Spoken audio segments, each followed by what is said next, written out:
O corpo não esquece. Bloqueados no trauma. A nossa clínica estava cheia de veteranos à procura de ajuda psiquiátrica. No entanto, por causa de uma grave carência de médicos qualificados, não conseguíamos fazer mais do que colocar a maior parte deles numa lista de espera, ainda que continuassem a violentar e às suas famílias. Começámos a reparar num aumento importante de prisões de veteranos por causa de ofensas corporais e por brigas em estado de embriaguez, bem como num número alarmante de suicídios. Recebi autorização para criar um grupo para jovens veteranos do Vietnã que funcionasse como uma espécie de tanque de contenção até ser possível iniciar a terapia a sério. Na primeira sessão de um grupo de antigos marines, o primeiro a falar declarou sem rodeios: "Não quero falar sobre a guerra." Respondi-lhe que ali podiam falar daquilo que quisessem. Depois de meia hora de um silêncio angustiante, um veterano começou finalmente a falar do seu desastre de helicóptero. Para minha surpresa, os outros animaram-se imediatamente, discutindo com grande intensidade as suas experiências traumáticas. Na semana seguinte regressaram todos, e nas semanas seguintes também. Encontraram no grupo um eco e um significado para aquilo que lhes tinha sido apenas sensações de terror e de vazio. Experimentaram um sentido renovado da camaradagem, que tinha sido tão vital na sua vivência de guerra. Insistiram para que eu fizesse parte desta nova unidade que tinham formado e no meu aniversário ofereceram-me uma farda de capitão dos marines. Esse gesto acabou por ser revelador de uma parte do problema: ou se pertence ou não se pertence. Isto é, não se faz parte da unidade, ou se faz parte da unidade ou não se é ninguém. Depois do trauma, o mundo fica claramente dividido entre os que sabem e os que não sabem.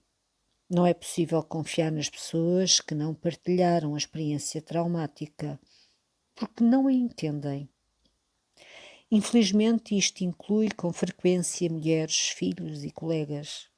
Mais tarde, orientei outro grupo de veteranos, mas desta vez do exército de Patton.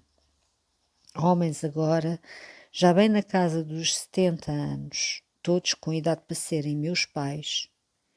Encontrávamos-nos às segundas-feiras, às 8 da manhã. Em Boston, no inverno, as tempestades de neve às vezes bloqueiam o trânsito, mas para meu espanto, apareceram sempre todos, mesmo durante nevoeis, sendo que alguns tinham de enfrentar a neve durante bastantes quilómetros até chegarem à clínica. No Natal ofereceram-me um relógio de pulso dos anos 40 que o exército costumava dar aos militares. Tal como sucedera com os marines, não podiam aceitar como médico, a não ser que me convertessem num dos seus. Por mais comoventes que estas experiências fossem, os limites da terapia de grupo tornaram-se evidentes quando lhes pedi que falassem sobre os problemas com que eram confrontados nas suas vidas cotidianas, as relações com as mulheres, filhos, namoradas e família, a ligação aos seus patrões e o grau de satisfação com os seus empregos, o facto de consumirem tanto álcool. A resposta característica era hesitar, resistir ou, em vez disso, contar mais uma vez como tinham espetado um punhal no coração de um soldado alemão na floresta de Hurchen, ou como o seu helicóptero tinha sido derrubado sobre a selva do Vietnã. Quer o trauma tivesse acontecido 10 anos antes ou há mais de 40, os meus doentes não eram capazes de atravessar o fosso entre as suas experiências de guerra e a sua vida atual. De algum modo, o episódio que lhes causara tanta dor também se tinha transformado na sua única fonte de significado. Só se sentiam completamente vivos quando revisitavam o seu passado traumático. O diagnóstico do stress pós-traumático. Nos primeiros tempos na clínica aplicávamos aos nossos veteranos diagnósticos de todo o género: alcoolismo, toxicodependência, depressão, perturbações de humor, até esquizofrenia, e tentámos todos os tratamentos que vinham nos manuais. Mas apesar de todos os nossos esforços, tornou-se evidente que, na verdade, estávamos a conseguir muito pouco. Os medicamentos poderosos que prescrevíamos deixavam muitas vezes os homens no meio de uma névoa em que mal conseguiam funcionar. Quando os encorajávamos a falar sobre os pormenores precisos de um acontecimento traumático, era frequente desencadearmos um flashback total, em vez de ajudarmos a resolver o problema. Muitos deles paravam com a terapia porque não só não os estávamos a ajudar, como muitas vezes tornávamos as coisas piores. Em 1980 deu-se uma viragem quando um grupo de veteranos do Vietnã, ajudado pelos psicanalistas nova-iorquinos Shane Satan e Robert Nifton, pressionou com êxito a Associação Psiquiátrica Americana a criar um novo diagnóstico, o transtorno do stress pós-traumático, que descrevia um conjunto de problemas que era comum, a maior ou menor grau, a todos os nossos veteranos. Identificar sistematicamente os sintomas e agrupá-los num transtorno deu finalmente um nome ao sofrimento de pessoas que viviam esmagadas pelo horror e pela impotência. Criado o quadro conceitual do transtorno do stress pós-traumático, ou TSPT, estavam reunidas as condições para uma mudança radical na nossa compreensão dos veteranos. Isto acabou por levar a uma grande expansão da investigação e das tentativas para encontrar tratamentos eficazes. Inspirado pelas possibilidades apresentadas pelo novo diagnóstico, propus à clínica um estudo sobre a biologia das memórias traumáticas. Será que a memória dos que sofriam de TSPT era diferente da dos outros? Para a maior parte das pessoas, a recordação de um acontecimento desagradável acaba por se apagar ou por se transformar em qualquer coisa mais benigna.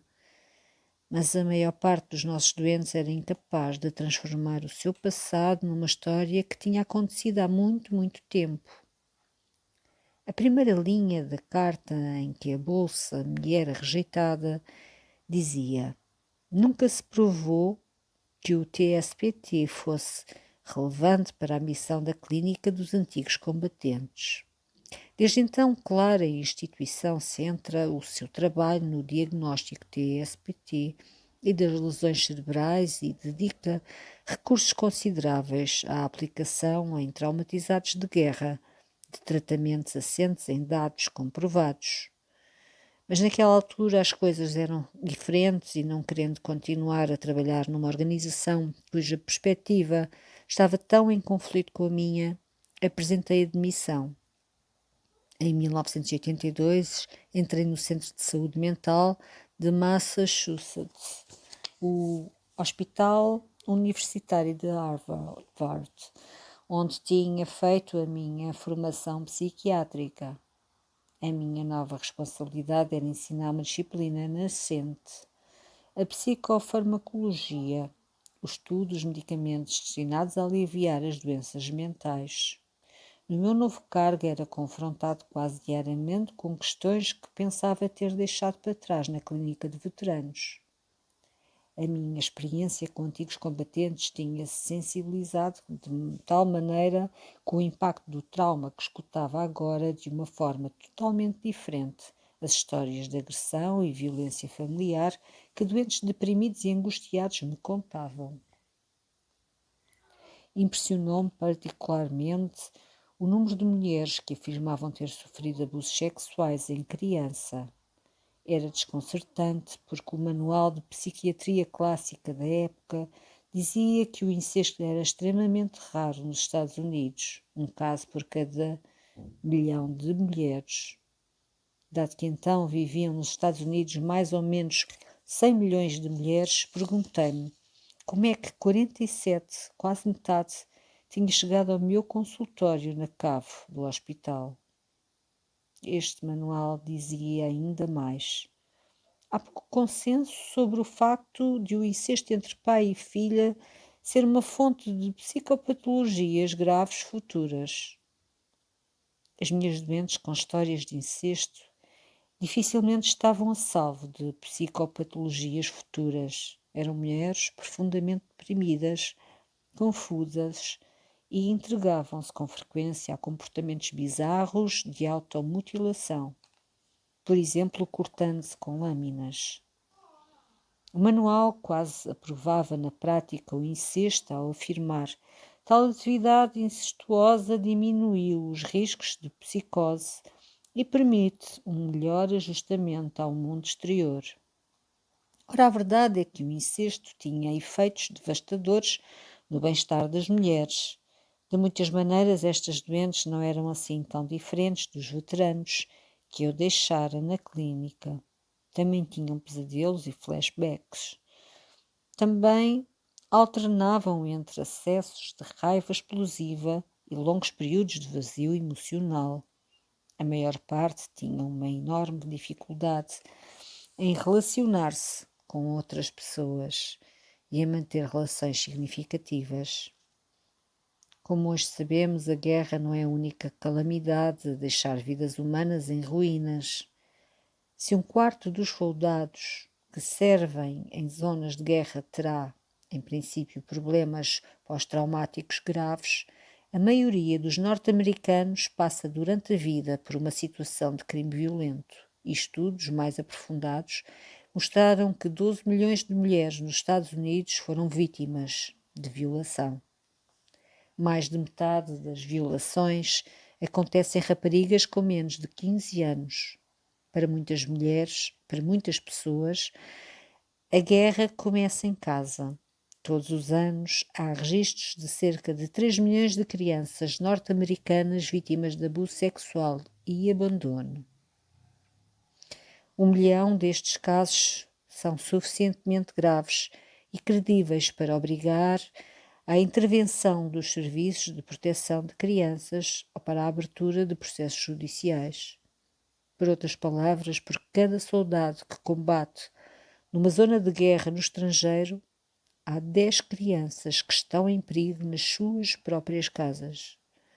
Isto é especialmente trágico, porque é muito difícil as crianças recuperarem quando a origem do terror e do sofrimento não são inimigos estrangeiros, mas as próprias pessoas que deviam cuidar delas. Uma nova compreensão.